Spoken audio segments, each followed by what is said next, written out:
Man, what's up, everybody? Welcome back to another episode of EOS. It's 10 out of Jake, man. I'm rocking with y'all, and y'all rocking with me. Before I start this video, I just wanted to give a big shout out to everybody that's been rocking with the channel, those that have just found the channel. We just hit 300,000 subscribers. I appreciate every single one of you. For this video, we're going to be speaking on Orlando rapper Glokk Nine and how he was just released from jail only days after one of his close friends, Afnf Metemo, was killed after being released. Now, with every negative, there's a positive, and vice versa. Only 3 days ago, Afnf member Metemo was just shot and killed just hours after being released from jail on bail for a first-degree murder charge in what's described by law enforcement as a gang-related killing.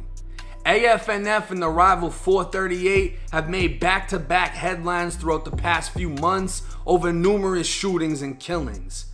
In April of 2020, Metemo was arrested for the shooting death of Wolf Luma. The day of Wolf's funeral service, a drive-by took place on a group that had just left the service. Dexter Rents had all the makings to be a big-time playmaker for the Louisville Cardinals. Rents racked up 1,700 all-purpose yards last year at Ocoee High School in Orlando, scoring touchdowns receiving, rushing, and on special teams. But all that was cut short around 11 Saturday night. Orlando police responded to a shooting in the city's Carver Shores neighborhood. 4 people, including Rents, had been shot. Rents was the only victim who died, and police are still piecing together what led up to the shooting. A man named Jeremiah Robinson was the suspected shooter.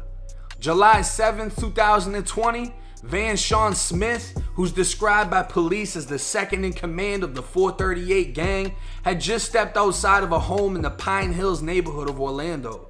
He saw 2 men approaching in a vehicle, both members of the rival Afnf gang, according to law enforcement.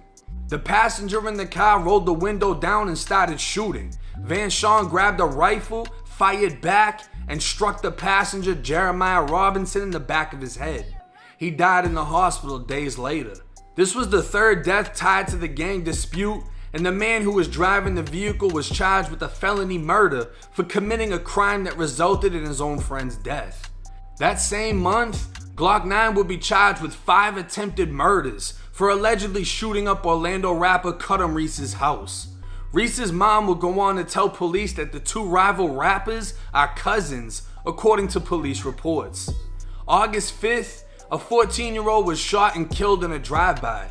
A still shot picture from a video showing a man hanging out of a car window with an AK-47 styled weapon. 2 days later, Van Sean Smith was leaving a mall when police decided to move in on him to make an arrest relating to the previous shooting he was involved in back in July.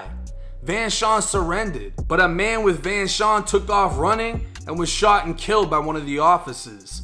The video of police failing to resuscitate his lifeless body was posted to YouTube by the news. A 14 and 15-year-old in Pine Hills was shot outside of a home September 22nd. The 14-year-old later dying in the hospital, and the very next day, Orlando was shaken when news broke of 3-year-old Daquan Felix Jr.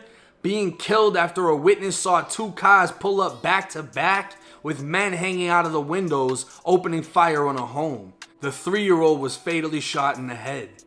Now, like I said in the beginning, with every negative there's a positive. Glokk Nine received news that his close friend had been killed after just being bailed out of jail, and now Glokk Nine himself has been released after receiving a $5,000 bond on being a felon in possession of a firearm. In a separate case, he's still fighting 5 counts of attempted murder, shooting into an occupied dwelling, and another charge for being a felon in possession of a firearm. He was previously on a $36,000 bond for those charges. Aside from being free, Glokk Nine had another case dismissed in which he was charged with possessing a short-barreled rifle, and the fact that he's getting out with charges falling apart makes me think the police may just be putting whatever they can on him without enough evidence to actually convict him. After all the back and forth bloodshed and the shooting that just happened, every cop in Orlando is going to have eyes on Glokk Nine, and it sounds like a setup to me to be letting him out. Police know people want him dead, and they expect some form of retaliation after his friend was just killed. Courts will make you stay within the same county at a specific listed address, and he isn't in a position to risk another gun charge with the amount of time he's already facing. While being a talented rapper, it seems looking from the outside in, he's more in the streets than the industry, and the streets are slowly taking his career from him, along with everyone else around him. Now, it's made news that the FBI has moved into Orlando, and obviously Glokk 9 ain't scared of nobody. He ain't scared to be on bond, he's not scared to be out, and he's gonna do what he's gotta do to survive, right? That's the game. But at the same time, that's the risk of him losing his entire career. And I've been listening to his music as I've been doing his videos. He's snapping, you know what I'm saying? He has the potential to blow bigger than he is. It's just a matter of, can he leave what's happened behind? You know, people gotta understand, when it comes to deaths, when it comes to people getting killed, it makes things that much realer. And while a lot of people are gonna be like, oh, if he gets out and gets locked back up, he's a dumbass. Well, how many of you have been in a position when a whole area of a city is trying to kill you?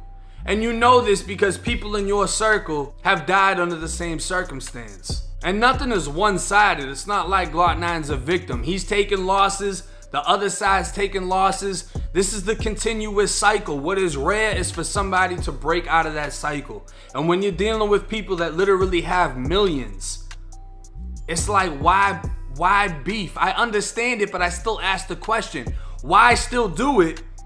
You still do it because you were already doing it before you blew up. You blew up off of living that life, speaking on that life. People ask the question, why is rap, why is hip hop the only genre where everybody's getting killed? Because in my opinion, it's one of the truest and most authentic art forms that there are. Music genres that there are. Because it came from the pain, the suffering, and what really happens inside of the ghettos. You know what I mean? It comes from the hood. It comes from the areas where things like this happen. And that is why people are still affected. Because the ones that are speaking on it, rapping about it, have come from that lifestyle or are still involved in that lifestyle. It only makes things that much harder when you're a celebrity, when all eyes are on you from the police, from other gangs, from people you don't even know that are beefing with you. Now, the only plus side to being free, if he's allowed to do it, is he can continue to work. If he can perform shows, he can bring in money and he can fuel his lawyers to fight the other cases that he has standing. And we'll see if he's able to avoid prison time, but most importantly, we'll see if he's able to avoid falling victim to the streets. But with that being said, it's 1090 Jake. I'm rocking with y'all rocking with me. Till next time.